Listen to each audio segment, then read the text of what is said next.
It's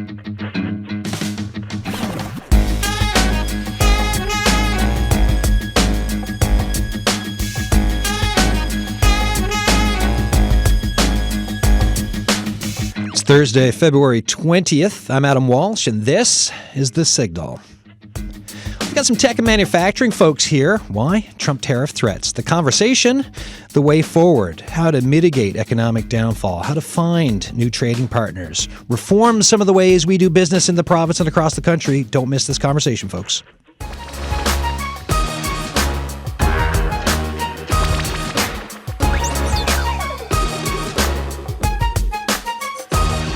Wow, that was a big promise I just made for everyone listening. Oh my, are you folks ready for this? That was a giant promise. Jacqueline Lee, how are you feeling? CEO of Polyunity. I saw we and you have been in touch over the years, and you put up a post about everything that's going on, and then I just made that big promise. How do you feel about it? Well, these are things I've wanted to talk about for years now, and have been at roundtables and in discussions with government and folks about the things we need to do to create a more economic, healthy environment for business growth and for investment in this country. So I'm excited for the dialogue. Yeah. I'm excited for the nonpartisan politic conversations that are happening. And now is the time, I think. This is a wake-up call. We've had them before. The pandemic was one. But I think some of the lessons that we learned were quickly forgotten. And we don't have the domestic capacity or the self-reliance or strong trading partners outside of the U.S. So this is the opportunity to build all those things. And I think we have the right folks at the table to accelerate that. I almost feel, with the pandemic point, I almost feel like we've forgotten in a way, because a lot of times when I talk to folks, they're like, we learned so much about pivoting in the pandemic. And then it's like, well, actually, folks who are in certain industries like, no, we forgot stuff. We tried, and then stuff kind of just fizzled, and here we are with this tariff discussion.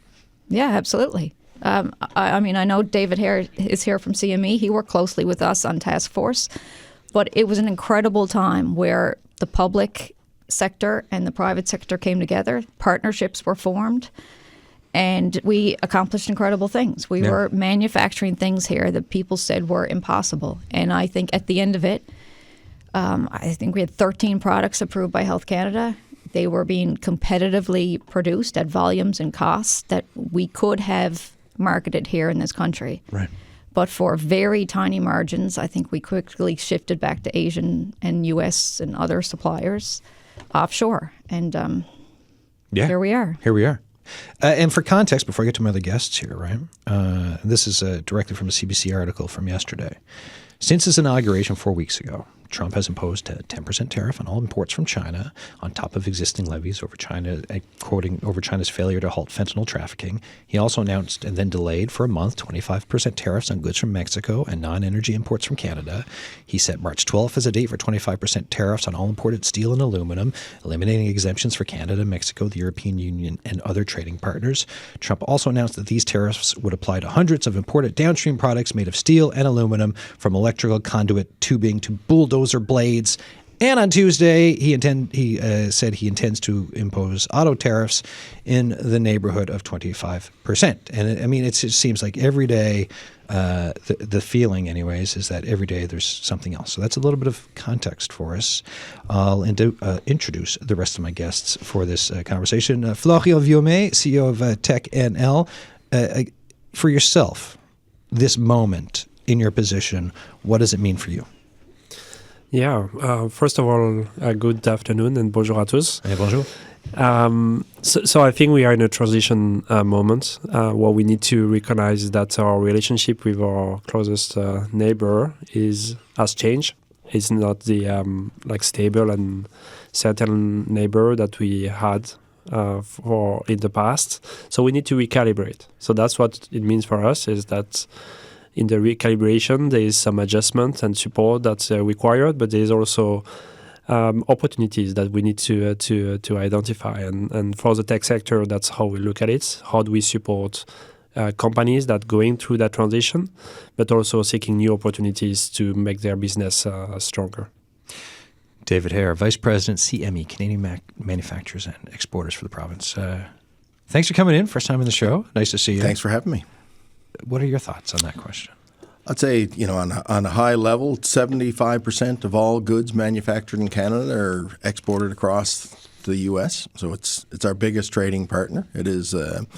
We're taking it serious in regards to what's happening right now. There's no ifs, ands, or buts about that. It is, which side of the bed did Donald Trump wake up on this morning? But we are taking it serious until it abates. I'd also turn around and say that we're working with the federal and provincial governments to make sure that if this is enacted, that we have the right program services to help cushion the blow.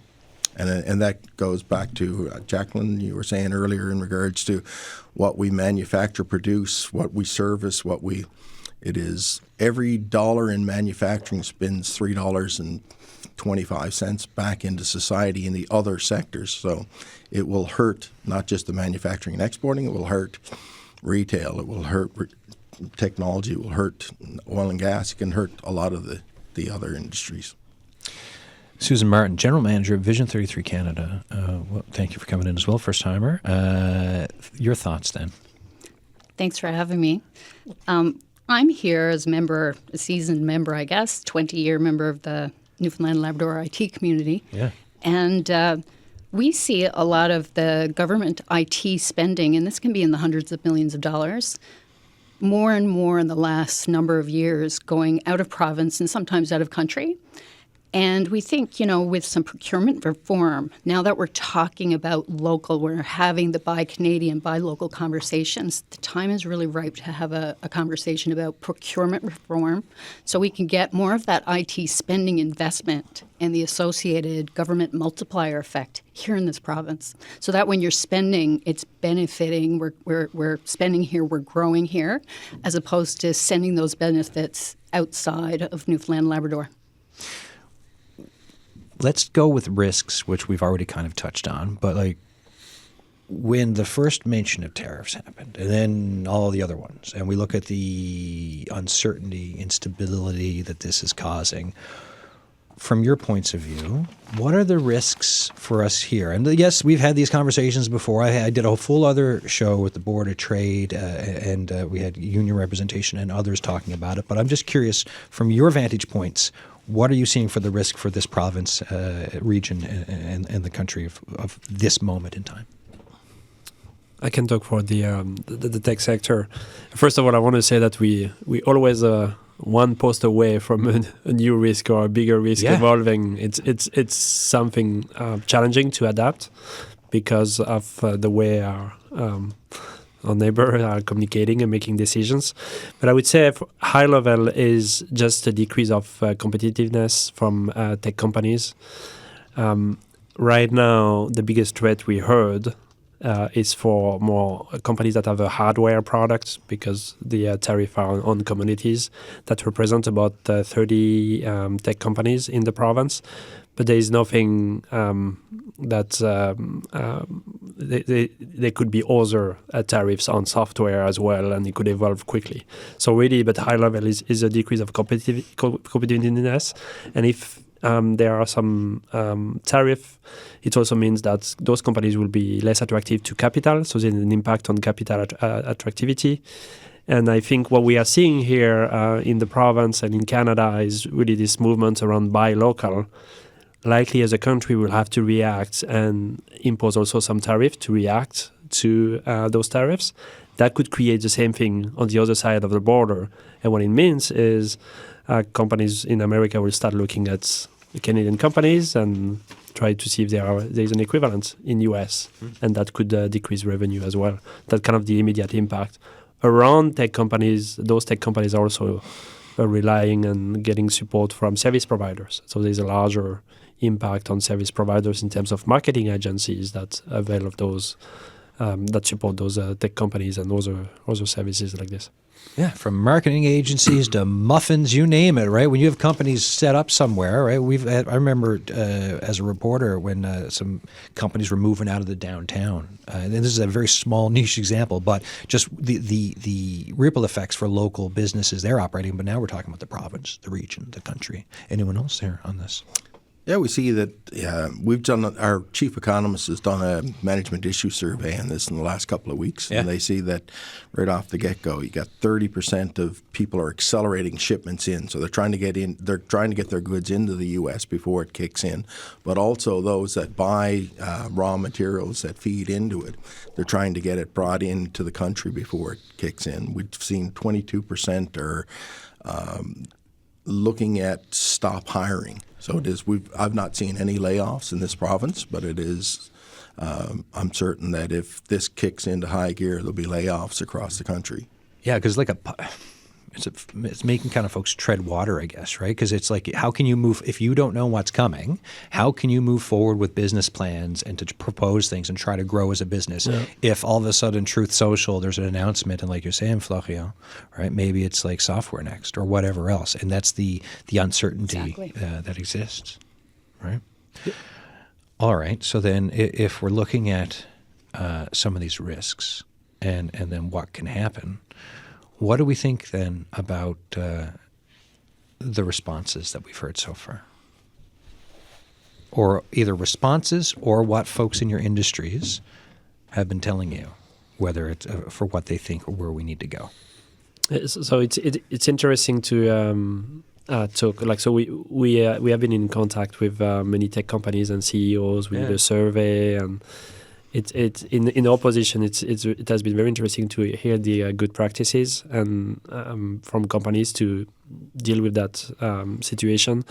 High level, we heard three things. One is a hardware product in particular. When there's a tariff in a specific country like China, well, they're going to look for another country. So that's the first adjustments. We heard also some companies that look at other markets. So market diversifications to see where they could sell their product. And in general, it's always a good thing to have different markets to manage your risk. So it's a good business practice. I think in general, it's a wake-up call for us as a country and also for any companies to think about how to diversifying our economy beyond our closest neighbor. And we also heard some more creative approaches. So for example, if companies sell a product in the US with a service associated with it, now they maybe sell the service only and at a higher price, but they don't sell the product to avoid the tariff. So that's some of the response we heard from companies. For us, we have been the connector to collect those good practices and share.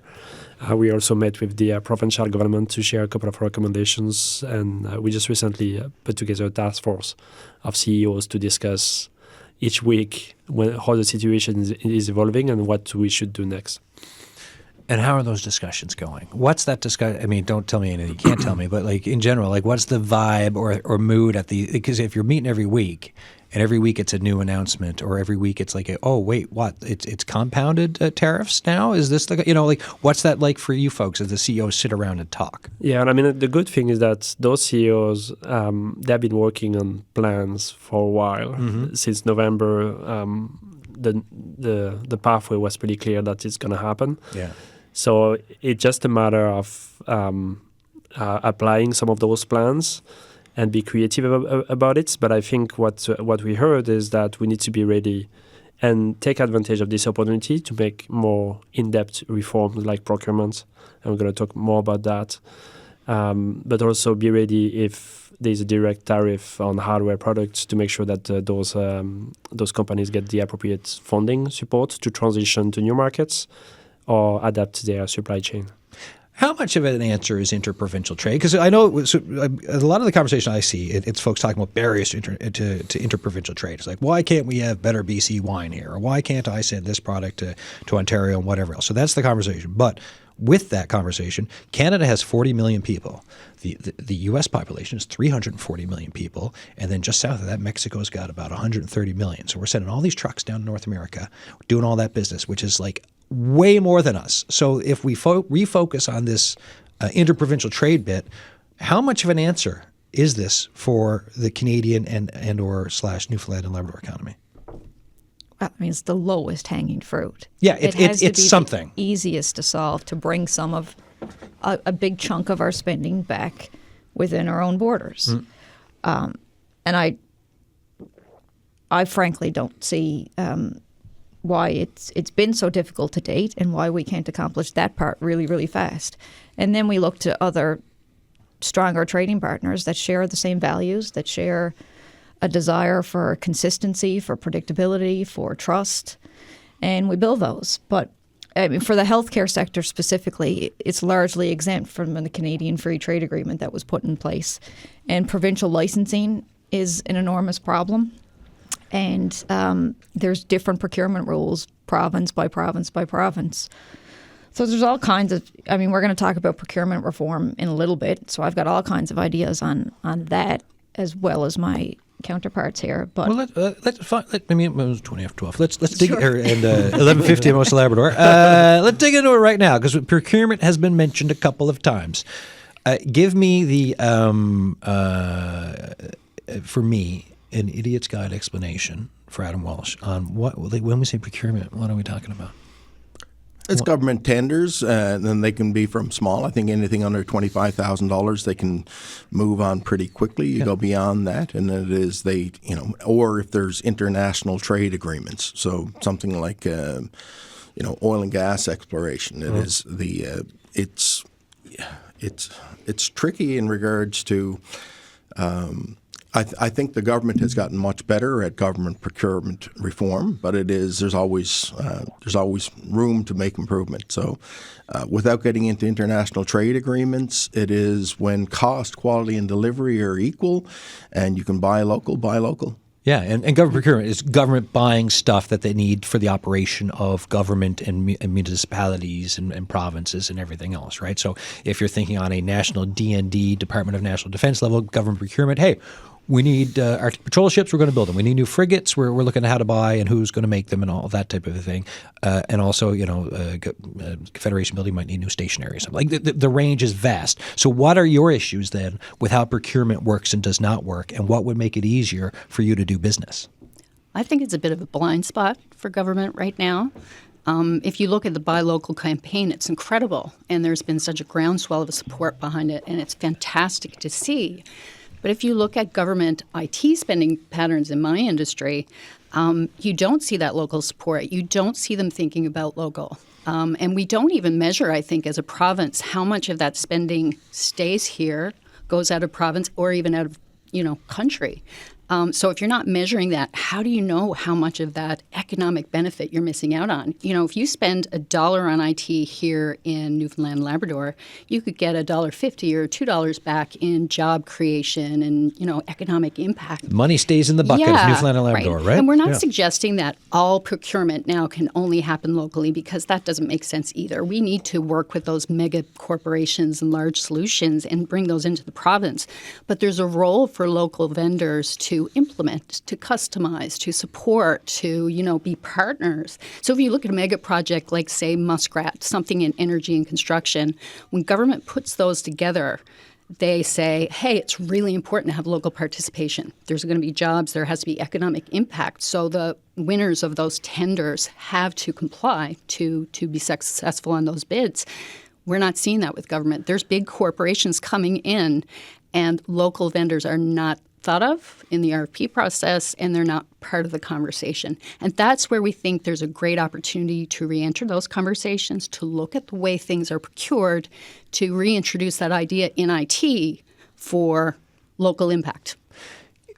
That's a really interesting point, because my brain just then, when we talk about mega projects, or whether we look ahead to potential for MOUs in Churchill Falls, when we look at some of the oil and gas, we look at Muskrat, there was always talk about skilled trades, right? So you're looking at, we need pipe fitters, we need electricians, we need scaffolders, we need this and that. Mm-hmm. And those jobs are always talked about. I don't remember ever hearing IT in part of the discussion. So, but when we say IT, what types of services could be provided around the IT thing? Whether it is for the for government that they could be looking at for procurement on a buy local, because there's a lot of, when you say buy local, if Adam Walsh is buying local, I only make a certain amount of money. If it's the government buying local, that's a lot of power. It's an enormous amount of power. A lot more power than I'll make when I go to the grocery store and change my list to buy Canadian, which I have done. Yeah. And, let's kind of look at Newfoundland and Labrador companies the same way. Where are those opportunities? Let's look at that. Let's look inward and look at procurement patterns and figure out where we can fit more of that in for that for that benefit.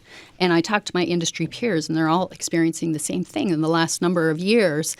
Years ago, when core government was working with the IT industry, and we were more early in our growth, back in the early 2000s and mid 2000s, the conversation was about growing with the tech industry, boosting it up, being partners, consortiums that were helping government execute on projects. That kind of fell away in the last 10 years or so. Some of it is budget. There's no bad guys here who suddenly decided, I'm not buying local. When your budgets have shrunk and you're being asked to do much more with much less, it's tough. You're looking for the lowest price. You're working with taxpayer dollars. So I think these government leaders are trying to do good things. It's tougher for them to justify local, and to go ahead and buy from us. So with some look at, the way we're doing procurement now, I think we can shift that. We can make that easier for those IT leaders in government to work with local vendors and, make it more beneficial for them to do so. Anyone else on procurement thoughts here? One of the things that, both the federal government and the provincial government has no business in this country has the purchasing horsepower of governments. So it is and we've always been, and again, you're using taxpayers' dollars. So in defense, we want them using it wisely. But it is, as I said earlier, when cost is equal, when the quality that you're getting, the specifications, the requirements are there, and they're local, cost, quality, and delivery typically is how I'd come at it. When those things are equal, can you buy local? We're in extreme times here. So it's not, you can, we're bracing for impact. So I think if we're going to look at reforming and streamlining and accelerating buying from locals, we're in different times. So then is the ear, the metaphorical ear of government, hearing this right now in this time? Is this being understood? Because we're here talking about the fact that it still needs to happen, right? You bring up these points of it's a crisis, but yes, there's opportunity in it. There's a blind spot for IT. Are they listening? Yeah, I mean, it's not a new topic. We have been talking with the provincial government for a couple of years, and they are very open about it. I think things now are accelerating because of the current situation, and I think for us, it's just taking advantage of that opportunity to make meaningful change. We don't want to do like with COVID, where we made some changes and then we go back to the old way we're doing it. I think we need to make those changes on procurement with a vision in the long term on how it's going to develop the local tech sector. So in general, we had a very good dialogue, and now it's, I think, a great opportunity to make some meaningful progress. Action time, right? It's action time. And I think the other piece I want to mention on the procurement is that there are all those technology services that have been proven on the market, that have been existing for a long time. But procurement is also a way to innovate and drive innovation within government services, but also in general support innovation within the tech sector. So there are a lot of new products that have never been validated in other provinces that are developed in this province, and any entrepreneurs will know how important it is to have their first customer, and having the first customer as the provincial governments is actually even more valuable than financial support to develop that product. And we heard that from many entrepreneurs. So what kind of mechanism do you need for government to be like, okay, let's sit down, let's look under the hood of you and your idea and your company, and whether or not that's going to fit with our procurement and what we need? Because it doesn't feel like the mechanism is there yet because it hasn't happened. So is it just about changing the conversation, or is it a position thing, a departmental thing? What is it? Yeah, I think it's Jacqueline will have a lot of ideas about it. But when you have I can feel her energy about wanting to talk just now. It's right next to you. I can feel it. I'm just going to be short then. I think at high level, when you have a new product, you need to have a period to test it and validate it. Yeah. But I think the way you need to approach it is, because it doesn't exist, is just to identify what is the outcome that the government is looking for, and how this product achieve those outcomes, and the focus should be on piloting that product or service, and until it reach the outcome, the most important is that they get their first contract. Yeah. And that's something I think we need to progress on. I mean, that's the raison d'etre for tech anyways. Like, find a problem and find a solution to it, and there you have your company. Yeah, and it saves, it increase outcomes. Like, it could be increasing health outcomes. It could save on costs. There are a lot of value when you think about in that way. Jacqueline, your energy is ready for, here we go. Here we go. Oh gosh, like we've talked at length about this before, and we Yeah. could come back for many, many more hours and talk about this. I mean, Polyunity now is 7 years old, Yep. and we have to date focused on Canada, despite investors telling us it was a mistake not to focus entirely on the U.S. first. Today, I'm very thankful for that was the case. But it's been very, very painful, and it's been very slow. So right now we're only contracted in 2 provinces, despite us doing activities in 6. So I'm seeing a lot of our colleagues in other med tech companies just run out of time. They just run out of time. These are fantastic ideas with incredible outcomes, and they run out of runway because they just can't get through the procurement cycles, and it's incredibly challenging. So I'm very hopeful. There is no other time. If we can't do it now, Not happening. I'm not sure it will ever happen. So I think all the motivation is there, but we do need to see action, and we're talking in months and not years. Exactly. So then what's an example of whether you've got 2 contracts with provinces? What's an example of what you're doing in those provinces and then what others are not letting you do? I mean, I like talking about the health tech sector first because I'm in it, but Yeah. it's so prominent, and it's such a big issue for every province. So we're all trying to solve this individually. So it is exciting to see the premiers talking to each other. And healthcare especially, it's provincially administered. And then you're also sort of battling against the federal government. So having everyone at the same table, because we're all trying to solve the same thing. So things like harmonizing procurement standards across jurisdictions and allowing interprovincial supplier registration. So you're not starting from scratch every time you knock on a door of a new province. So what does that mean for just explain that to me? Like, I don't know anything because I don't. We're learning as we go yeah. across the country that every single province has an entirely new set of standards and compliance and regulatory burden that you have to meet and adhere.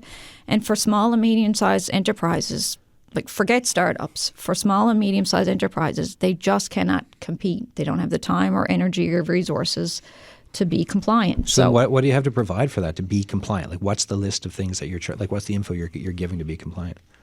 I mean, sometimes you have to be locally established. You have to have capital and infrastructure and people on the ground and hired employees. Okay, so like, insert random province name, and it's like, oh, our rules are you have to have a brick and mortar thing here with folks here in order to do this. Like that's one of which, like, if you're out of Newfoundland and Labrador and you're just trying to get into somewhere, like, why would you have that there as you're trying to set up a contract and move into a provincial market? Is this? And like the bid sites that are used and the documents required to apply, like they're all very different, and there's a lot of duplication of efforts. And there could be a really easy national system where you register as a supplier, and any province can then do business with you.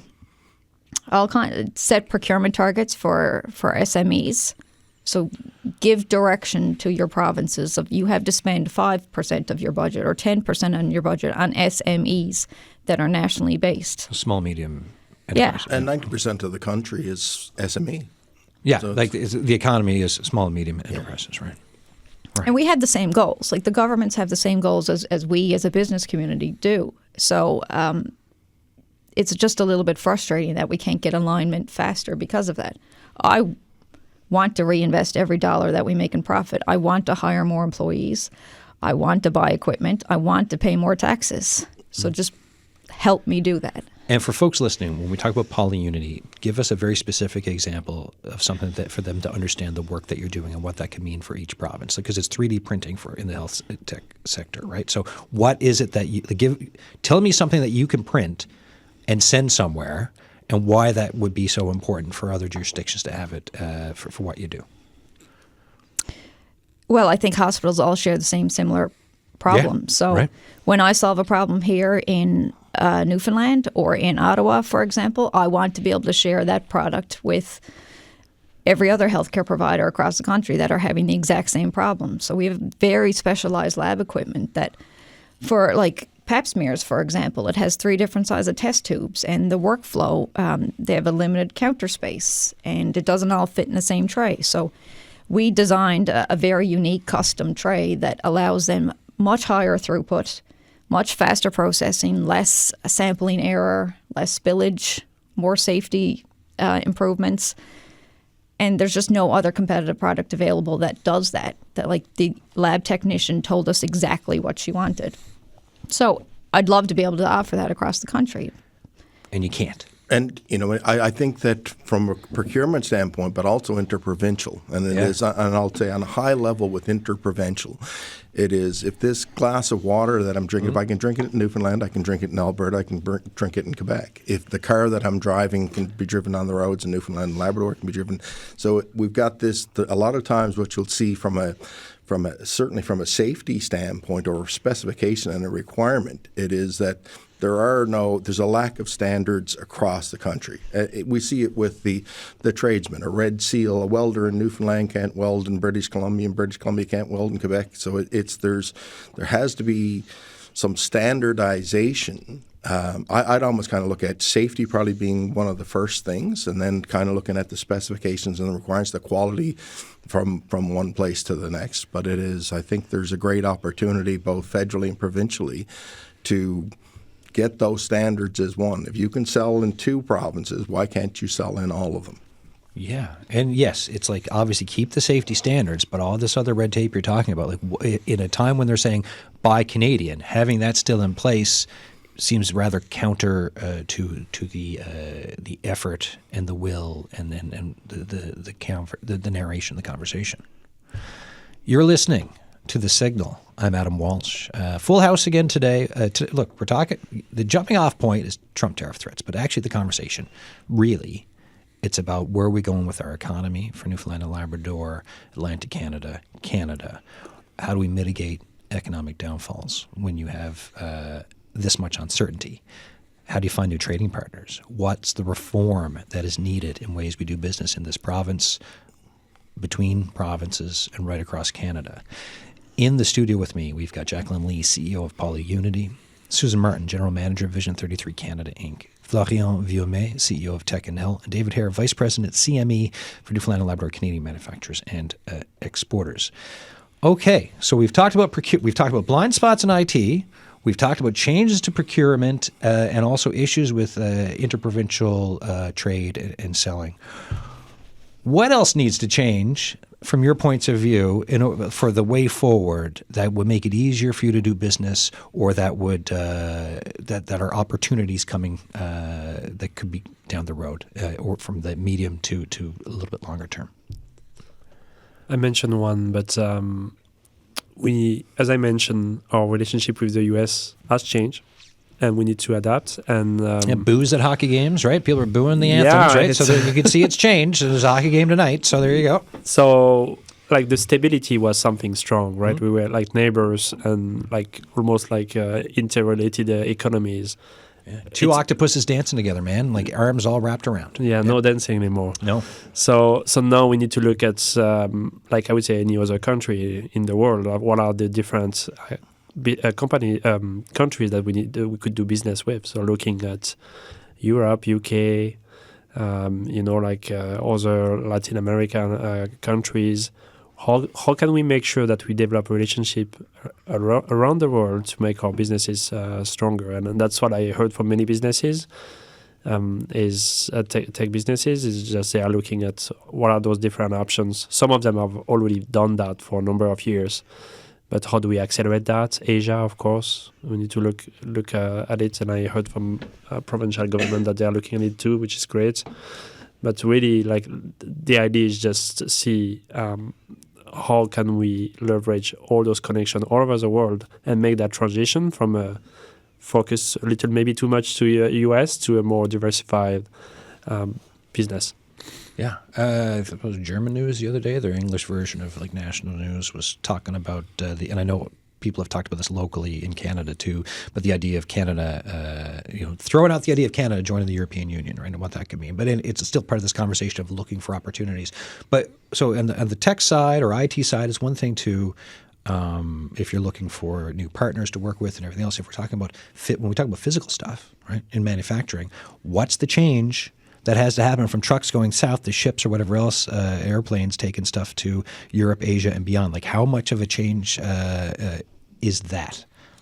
Yeah, there's a couple of different things. Like, our biggest trading partner is the U.S. Right now. Canadians are upset, and we've got the next door neighbor flinging rocks at us. Yeah. It is the we're still pushing forward 100% to try and there's kind of two things. What you can control, we cannot control what Donald Trump does, thinks, and says, but we can influence, and we've been pushing all along that hurting Canadians financially in the end will hurt the Americans because we're so integrated. So I know there's a lot of people turn around and say, how do we shift to new markets? I'm not saying that we don't diversify. I think that's smart to have more than one option, but we're still pretty much pushing to influence and advocate to make sure that that these tariffs are not enacted.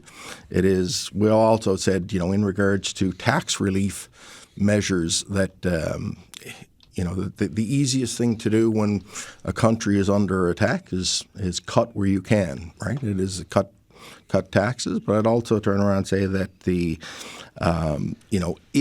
if these tariffs come into play, regardless of which sectors it hits, right now, like I can guarantee you he's saying steel and aluminum.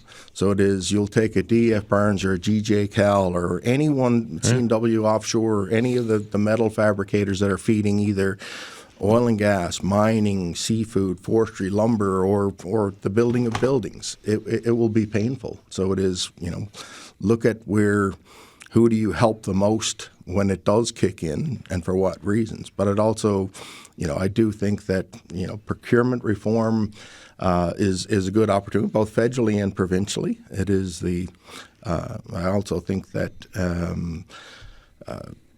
knocking down these interprovincial trade barriers, and there's some certain risks to certain sectors, but I think, if you can use it in this province, how come you can't use it next door? Anyone else on that? I just want to say that we talk a lot about the role of the province to buy local. I think we all have an individual role as to buy local as well. And in the tech sector, think about company like Misa who sells smart thermostat. I have 8 of them in my home. 8, you say? Yeah, I know. Right. I might not need them all, but I feel proud to support a company like this. I could see their office. I could see the impact. I could see who they are hiring.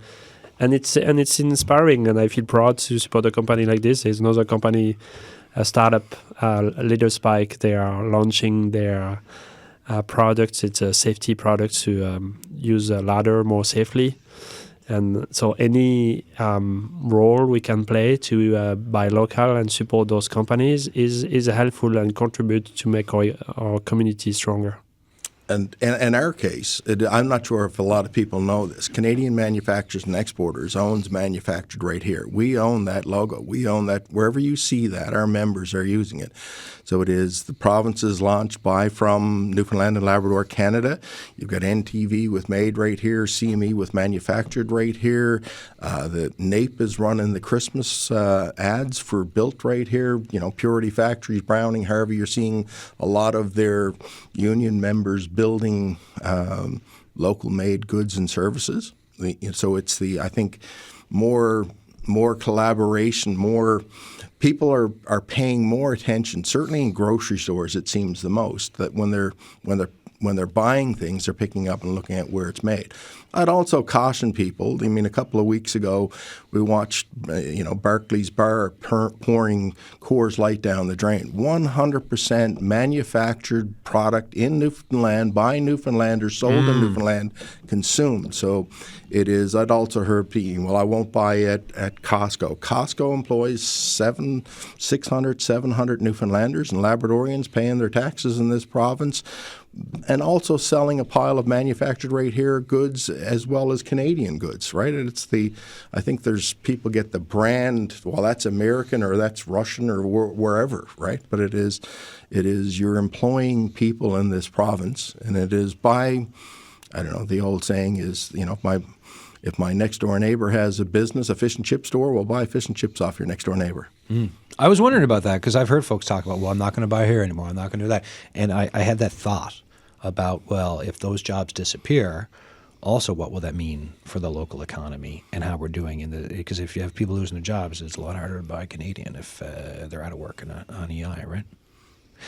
The uncertainty, is this helpful? Like when we talk about buy Canadian and the effort to remove barriers to trade, how helpful is that in a time of uncertainty when you don't know? Because fine, even if the ear of the United States government hears that the possible damage to Americans in their pocketbooks, that does not replace the fact that there could be more things coming down the pipe to damage or for tariffs or whatever else, right? Like there's instability, there's uncertainty. So how helpful is this campaign for getting folks to feel like, actually, yes, I can maybe expand my business or try to do more? Like, is that there? Is that part of the help? I hope it's a permanent mindset change. Mm-hmm. It's something we all should have always had.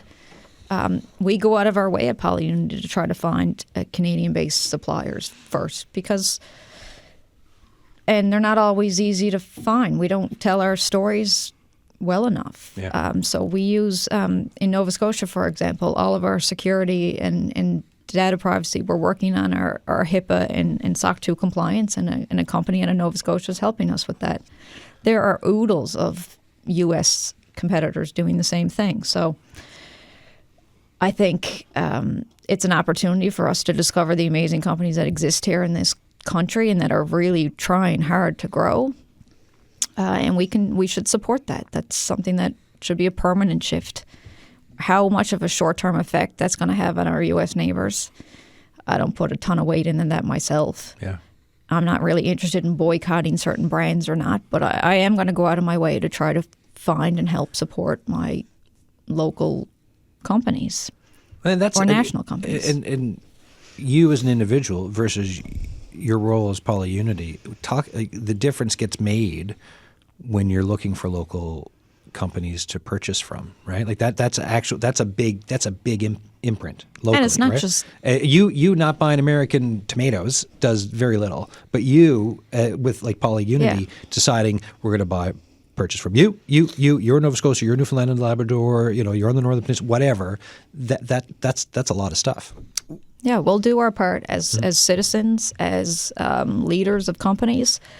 But I guess the ask is that our governments do and change and do the same thing. So, and then not just give them our dollars, but talk about them. Yeah. I used this product yesterday or this service, or I'm now subscribing to this, and we're having an amazing time, and it's great service, and help them market themselves. But we're having incredible conversations. We've had our trade commissioners in the last couple of weeks, and we've attended sessions, and we had the Canadian ambassador for Iceland in our office, and we've got meetings set up next week. So I think the world is in much of the same dilemma, and we are looking around for new trading partners that we trust and share values with. And I think we're more open than ever than diversifying and finding some strong trading partners that don't have the uncertainty. Right. One of the things we've seen in the last 8 months, we've run 5 technology shows. And when I say technology, it's machinery, equipment, IT, software, hardware. It's everything falling in that bucket of technology. And it is. We ran one in California on Rapid, all 3D printing. We've ran IMTS, International Manufacturing in Chicago, PAC Expo, Hanover Messe is next, and it is what we found. The other was Mine Expo, and it's amazing. It's Atlantic Canadians that we're taking, and it is. You go halfway around the world when we're sitting around like table. I didn't know you did that, and it's just yesterday talking to Susan. We do ERP systems. I know 2 or 3 people that are looking for ERP systems. So it's What's an ERP system? Electronic requirement planning system. It's your software that you run operations on, right? It is. And there's a local IT solution for this. Yes. So it's there's Opus Mobile AI for Safety sitting across from Labrador Rewind, and because they both lived in Labrador, Wabush, and I'm assuming they know each other, and they don't. They're literally sitting across the table from each other, and it isn't now they're doing business with one another. So it's the supply chain and understanding what's at our. I don't expect government to solve all the problems of industry, but I'd also turn around and say that it is making the awareness of what is there, who's doing what.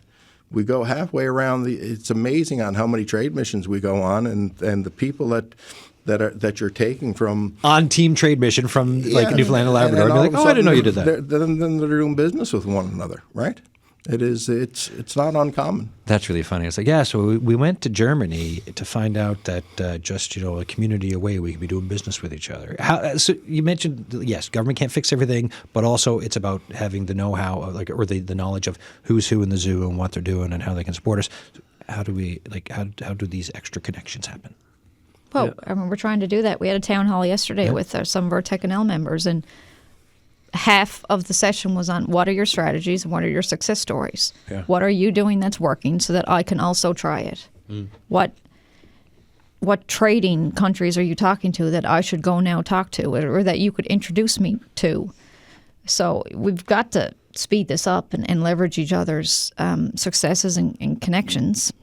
Yeah, and then it's that's the Tech and L side of it. But then it's like if you have the manufacturer, it's how do you get everyone else to how do you get that group to understand that you don't need a trade mission to go on in order to be like, oh, I didn't know you did that, or to be on a Zoom call to be like, oh, I didn't know you had this IT stuff. How do we kind of even lift that up even further in order to get folks to interdigitate? I think in having the industry associations at times, it's funny that at one point in time there was the strategic partnership. It was the unions, the government, and the industry associations working with one another, and in time that kind of just eroded. Now we're all back together again. So people typically unite under 2 reasons: common threat, common opportunity. I see this as we have a threat from next door, and we have a common opportunity, and the common opportunity is to, I'm going to say, strengthen Canada and its supply chains. Mm-hmm. I think working together on some of these procurement reforms, not just maybe within the IT industry, but getting some, related industries and having those conversations would be important, because there's strength when you have the corporate community of the province having those conversations. What I'd like to see is kind of a call to action is leadership around some of these changes. Like Florian said earlier, we've had these conversations about procurement reforms and ways to shore up the IT industry before, and we've gotten agreement and great discussions, but we're not seeing changes in action, and that's going to take leadership in procurement changes, and the industry has lots of input on how those policies can change and what that could look like, very tactical. But then there's almost an education and a mind shift that needs to happen with government as well about buying local, and not that assumption. And I think this happens too often in Newfoundland and Labrador as a whole, not just the IT industry, that if you get it from Toronto or you get it from New York, it's better. It's got to be higher quality. And you know what? We have employees that worked in those locations, and I worked in New York. I worked in Calgary. I moved back to Newfoundland because of the wonderful quality of life and family connections I would have here. And I want to live here and, keep raising my kids and family here. So, that's really important. And government needs to think differently about that. The talent is here. We're not asking for handouts. We have the quality. We have the talent. We have the experience. We want you to tap into that. So that's the kind of leadership and mind shift that we're looking for. Well, I think with the Williams government, they put out about the public sector back in the day. It was an ad that said, "We're hiring." It's almost like they need one now that says, "We're buying." Right? Like, hey, here we are. Yeah, we're open for business. It's a good idea. Yeah. And right. Checks in the mail, or a check will be in the mail for me on that one, folks. Go ahead, Florian. Yeah. No, I just on your question around collaboration. I always ask myself, what can we do now that we couldn't do before? Yeah. And I do think that in collaboration and connecting the dots between the different companies. Technology has a role to help. So I give you a small anecdote. Within TechNL, we have a lot of members, over 250. And it's often hard to understand what are the opportunities of connections. And now we realize that a lot of information are on their websites. And so the question is, can we use tools like artificial intelligence, AI, to connect those different businesses? So we're developing a GBT to ask questions about our members and what industry are they in, which one they should talk to each other, what are the one that have a shared customer or could have who could provide introduction to other customers. So I think technology is also a way to create those connections, and know that we have the tools like AI. It's a new opportunity to explore it. And it's a small fishbowl here, right? The one thing, one of the many things I've learned about doing tech shows over the last couple of years with folks from TechNL and tech companies, it's the consistent part of the conversation where they're like, the ecosystem here, it's small, right?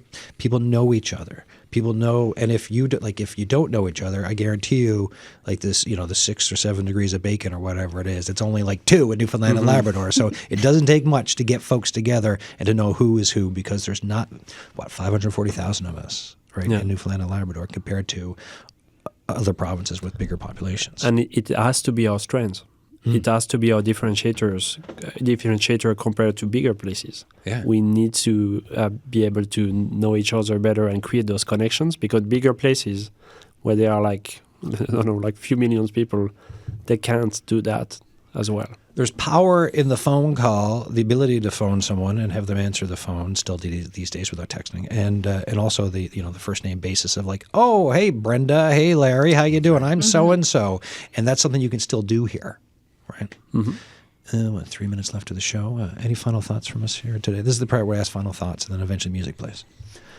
I mean, I got a tendency when I go into any building or room or something and just look at this room is full of manufactured goods and a pile of technology. Yeah. And it's surrounded by it. And I'm just a minute ago, I looked at the Scotties. I work for E.B. Eddies. I work for a paper mill that owned White Swan that sold it to Scots. It is. So I'm looking at the, something, look around, where did you get it? Where did you buy it? Can you source it local? Can you, it is the, I don't know where CVC, who purchases.